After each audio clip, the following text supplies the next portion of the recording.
क्या आपने कभी किसी की मदद की है? अपने बूढ़े दादा दादी या नाना नानी या फिर आपके किसी छोटे भाई बहन की कोई ऐसी मदद की हो, उनके लिए कोई ऐसा काम किया हो जो वो खुद नहीं कर सकते? या फिर आपका कोई दोस्त जो किसी मुसीबत में पड़ गया हो और उसे आपकी मदद की जरूरत हो? हम्म, कभी की है? किसी और की मदद करके, किसी और को खुशी पहुंचाकर खुद को कितना अच्छा लगता है ना? लेकिन आपकी की हुई वो छोटी सी मदद किसी और इंसान की जरूरत के समय पर उसकी जिंदगी में कितनी सारी खुशियां ला सकता है, इसकी आप कल्पना भी नहीं कर सकते। आज सोनालिका ई गुरुकुल आपके लिए अपनी किताब द मैजिकल केक एडवेंचर की एक ऐसी ही कहानी लेकर आए हैं जो हमें इस दुनिया को एक खुशहाल जगह बनाने की, पॉजिटिव रहने की और दूसरों के प्रति जेनरस रहने का मूल्य सिखाती है। तो क्या आप तैयार हैं ये कहानी सुनने के लिए? तो चलिए फिर सुनते हैं द मैजिकल केक एडवेंचर की कहानी। एक बार स्वीट विलेज नामक एक गांव में पेनी नाम की एक युवा लड़की रहा करती थी। दुर्भाग्य से पेनी एक छोटी सी उम्र में अनाथ हो गई थी और इसलिए वो एक अनाथ आश्रम में रहा करती थी। उसके जीवन में कई कठिनाइयां थी, लेकिन फिर भी पेनी हमेशा खुश रहने की कोशिश करती थी। वो हर छोटी छोटी चीज में खुशियां ढूंढती थी और कभी भी अपनी उम्मीद को टूटने नहीं देती थी। कुछ ही दिनों में पेनी का बर्थडे आने वाला था और हम सब की तरह पेनी भी अपने बर्थडे केक के बारे में सोच रही थी। लेकिन वो ये अच्छी तरह से जानती थी कि जैसा केक वो चाहती थी वैसा उसे उसके सपनों में भी नहीं मिल सकता था। लेकिन उसे ये नहीं पता था कि इस बार उसके साथ कुछ अलग ही होने वाला है। पेनी के जन्मदिन में अब सिर्फ 3 दिन रह गए थे।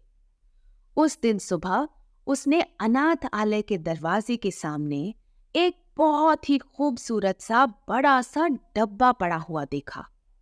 वो डब्बा रंग बिरंगे रिबन्स और कैंडी से सजा हुआ था। इतने बड़े और सुंदर डब्बे को देखकर पेनी सोच में पड़ गई कि आखिर ये डब्बा किसका हो सकता है। जब उसने उस डब्बे को पास से देखा तो उस पे उसका नाम लिखा हुआ था। पेनी की आंखें खुशी से चमक उठी। उसने वो डब्बा उठा लिया और धीरे धीरे अपने कांपते हुए हाथों से उस डब्बे का ढक्कन हटाया। तो क्या देखती है, उसकी आंखों के सामने एक बड़ा ही सुंदर और अनोखा केक स्टैंड पड़ा हुआ था। पेनी की खुशी का तो ठिकाना ही नहीं था। उसने वो केक स्टैंड उठाया और सोचने लगी कि इस बार तो उसे अपने जन्मदिन पर अपने लिए केक बनाना ही चाहिए। तो बस फिर 3 दिन बाद जब पेनी का बर्थडे आया तो रसोई घर में जाकर उसने केक की सारी सामग्री इकट्ठी की और उस केक स्टैंड पर रख दी। पर इसके पहले कि वो कुछ और कर पाती, ये क्या था? केक तो खुद ब खुद बनता जा रहा था। उस केक ने तो फूल फूल के एक बड़ी सी बग्गी का आकार ले लिया था। पेनी उस केक से बनी हुई बग्गी को देखकर आश्चर्यचकित रह गई। उसके बड़े बड़े चक्के चॉकलेट से बने हुए थे और उसकी खिड़कियां क्रीम से, और उसके ऊपर कई तरह की रंग बिरंगी कैंडीज लगी हुई थी, मानो जैसे कोई कीमती रत्न जड़े हों। पेनी का दिल तो एक्साइटमेंट से भर गया और वो सीधा उस बग्गी में जा बैठी और वो केक से बनी हुई बग्गी पेनी को एक सुंदर से वंडरलैंड की सैर कराने चल पड़ी।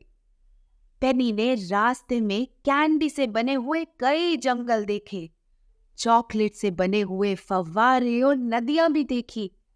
पेनी कैंडी और फ्रॉस्टिंग से बने हुए कई जादुई प्राणियों से भी मिली और फिर वो बग्गी उसे एक केक से बने हुए महल के सामने ले गई।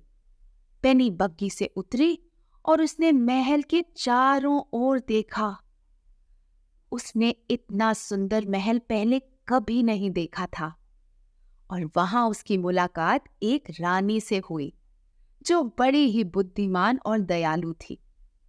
उस रानी ने पेनी को उस अनोखे केक स्टैंड के सही उद्देश्य के बारे में बताया।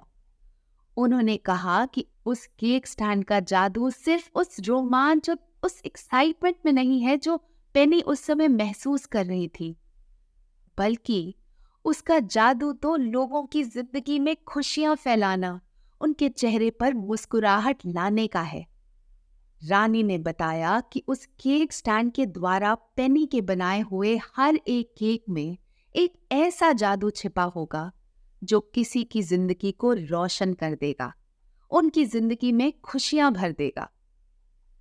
रानी की इन बातों का पेनी पर बहुत गहरा प्रभाव पड़ा और उसने सोच लिया कि अब से वो अपने अनोखे केक स्टैंड का उपयोग सिर्फ लोगों की जिंदगी में खुशियां घोलने के लिए करेगी। उसने रानी को धन्यवाद दिया और उनका आशीर्वाद लेकर स्वीट विलेज वापस लौट गई। स्वीट विलेज लौटने के बाद पेनी बदल चुकी थी।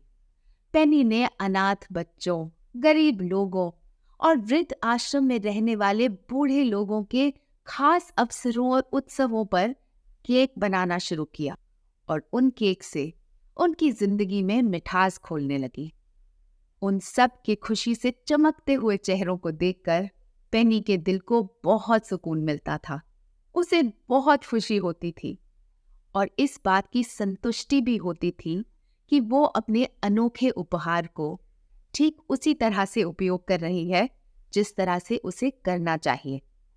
धीरे धीरे पेनी के केक्स का जादू लोगों को एक साथ लेकर आने लगा। लोगों के मन में समुदाय और एकजुटता की उमंग फैलने लगी। पेनी ने अपने प्यारे स्वीट विलेज वासियों के जीवन को प्रभावित करना जारी रखा। वो अपने जादुई केक्स के माध्यम से उनके दिलों को छूती रही, उनकी जिंदगी में हंसी, मुस्कुराहट और खुशियां घोलती रही। तो क्यों ना हम और आप भी पेनी की तरह अपने किसी ऐसे ही स्पेशल टैलेंट को ढूंढें और दुनिया भर में खुशियां फैलाएं और इसे रहने के लिए एक बेहतर जगह बनाएं। तो चलिए फिर प्रॉमिस कीजिए कि आप आज से ही इस खोज में लग जाएंगे, ठीक है? प्रॉमिस। उम्मीद है आपको ये कहानी पसंद आई होगी। ऐसी ही रोमांचक कहानियां सुनते रहने के लिए सब्सक्राइब कीजिए सोनालिका ई गुरुकुल चैनल।